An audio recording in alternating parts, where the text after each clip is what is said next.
बिस्मिल्लाहिर्रहमानिर्रहीम।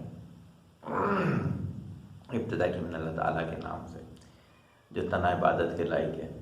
आप और मैं इस चीज़ की गवाही देते हैं कि मोहम्मद सल्लल्लाहु अलैहि वसल्लम उसके आखिरी नबी और रसूल हैं।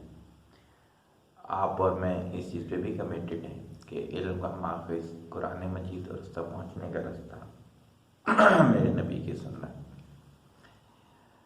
पहले तो आप सबका शुक्रिया अदा करना था कि जितनों ने मेरी तबीयत को पूछा और मोहब्बतें से भरपूर पैगामात दिए, और इसमें ख़ास तौर पे डॉक्टर फैसल का मैं बहुत ज़्यादा हमेशा से ही शुक्रिया अदा करता हूँ कि इतना परेशान हो जाते हैं जब मेरी तबीयत थोड़ी बहुत भी ख़राब हो, और जितने मुफीद मशवरे देते हैं तो शुक्रिया अदा करना बनता है। बाकी ये है कि अल्लाह की तरफ से आजमाइशें होती हैं, अल्लाह ही उन्हें खैर आफियत से पूरा करवाता है। आज ऐसे ही सोच रहा था कि क्या बोला जाए, थोड़ा सा चाह रहा था मैं कंटिन्यूटी आनी चाहिए है इसमें सेशंस के पॉइंट ऑफ व्यू के साथ। तो कुछ मुझे याद था कि पुराने डेटा हैं जो रिपीट होने चाहिए हैं, बहुत अच्छे डेटा हैं वो, तो उन्हीं में से कुछ चीज़ें निकाली हैं जो आपके साथ डिस्कस करने जा रहा हूँ।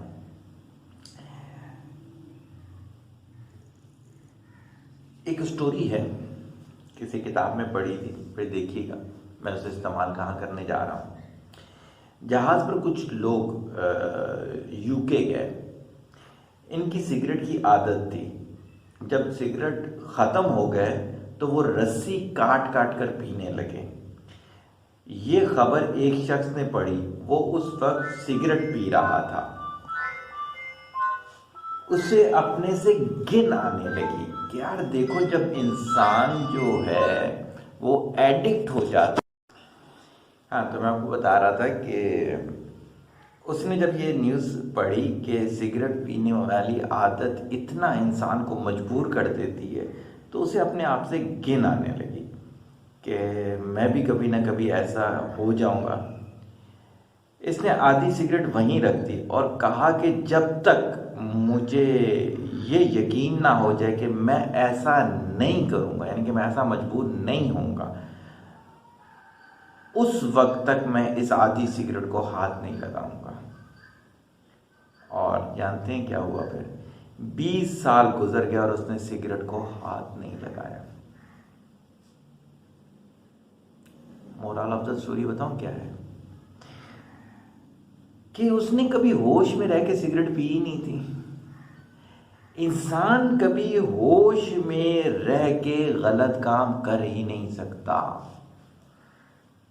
क्या आप सोच सकते हैं कि एक शख्स जो है वो जनाकारी जो है होश में रह के करे? आप समझ सकते हैं कि कोई शख्स जो है वो नमाज होश में रह के छोड़ दे? क्या आप सोच सकते हैं कोई शख्स होश में रह के झूठ बोले? होश में रह के ऐसा नहीं किया जा सकता।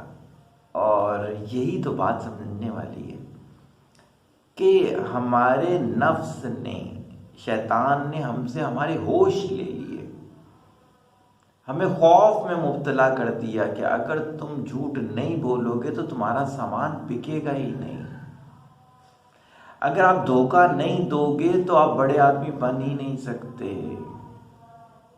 अगर आप नफ्स की ख्वाहिशात पूरी नहीं करोगे तो बीमार हो जाओगे। इस बीमारी में मुब्तला कर दिया।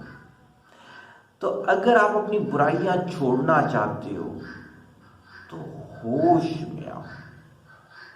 ये जो अपने ऊपर मदहोशी तारी की हुई है, इसको खत्म करो। ये सब का सब जो है आपका खराबी जो है वो आपके दिमाग के अंदर जो आपने ये गुलामाना चीज़ें भर ली, शैतान की गुलामी, अल्लाह की गुलामी नहीं, वो तो पाकीज़ा चीज़ होती है। शैतान की गुलामी जो आपने अपने अंदर डाल ली है, इससे आपको निकलना होगा। और अगर आप इससे नहीं निकलेंगे तो मुझे एक वाकया याद आ गया। मेरे एक स्टूडेंट थे, तो वो कहते हैं कि एक दफ़ा क्या हुआ, नई नई बाइक चलाना सीखी, घर वाले देते नहीं थे, छुप के लेके जाते थे। तो एक्सीडेंट हो गया, ठीक ठाक चोट लगी, टांग पूरी की पूरी जख्मी हो गई। कहते आप यकीन करें, उस जख्म का बिल्कुल दर्द नहीं था। दर्द पता है किस चीज़ का था? दर्द इस चीज़ का था कि अगर बड़े भाई को पता चल गया तो फिर क्या होगा।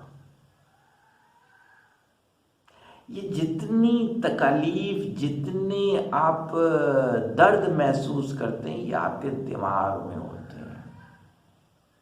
लोग क्या कहेंगे, पैसे ना हुए तो, बड़ी गाड़ी ना हुई तो क्या होगा, बड़ा बंगलो ना हुआ तो क्या होगा, महंगा मोबाइल ना हुआ तो क्या होगा।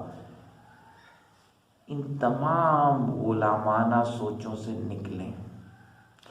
पिंजरा लोहे का हो या पिंजरा सोने का हो, पिंजरा पिंजरा होता है। ये जो सोच के पिंजरा है ना, इसमें चाहे आप करोड़पति हो जाए, अरबपति। मेरे से किसी ने पूछा ये अरबपति धोखा क्यों करते हैं, इनके पास तो बहुत पैसा होता है। मैंने कहा इसी खौफ में तो वो धोखा कर रहे होते हैं। कहते मैं मजदूर हूं, मैं करूं तो समझ में आती है, रात की रोटी के लिए कुछ कर रहा हूँ, इनको क्या है। मैंने कहा ये जो इतने पैसे जमा करके बैठे हुए हैं, यही सोने का पिंजरा है इनका। तो ज़्यादा नहीं बोलूँगा, तबीयत की बहाली के बाद शुरू कर रहा हूँ व्लॉग। तो थोड़े थोड़े छोटे छोटे व्लॉग से शुरू करता हूँ। दुआओं में याद रखिएगा। तालिबे दुआ, मोहताजे दुआ। अस्सलाम वालेकुम।